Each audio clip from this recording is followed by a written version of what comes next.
sorry guys अलिकति huge cut हुन गयो तपाईहरुलाई म एउटा कुरा रिभिल गर्न चाहन्छु हैन प्लिज हेर्नु होला है मेरो दाँत भाँच्यो गाइज मासु खाएर मेरो दाँतै भाँच्यो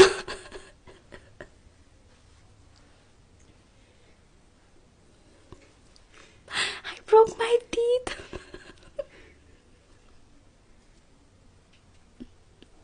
एनीवेज अब चाहिँ म यो सकाएर मेरो डेन्टिस्टकोमा जान्छु हैन सो मस्ट गो अन यो चाहिँ कम्प्लिट हुनै पर्छ है किनभने यो मेरो काम हो आई रेस्पेक्ट माइ जब मेरो दाँत गाइस एक्चुअली यो बनाएकै दाँत थियो कि अब म केयरफुल हुनु पर्थ्यो म अलिकति केयरलेस भए मेरो दाँत भाँच्यो ल अब खाऊ है त प्लिज यो मकबाङ हेरेर इन्जोय गर्नु होला एक्चुअली मैले यो मकबाङलाई चाहिँ स्टप पनि गर्न सक्थे बट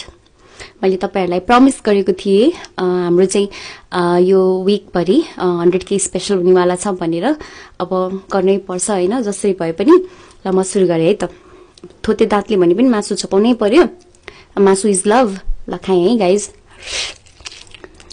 अब यही अगाडिको दाँत पनि भाँचिन्छ भन्ने डर भइसक्यो मासु चाहिँ मिठो छ है गाइज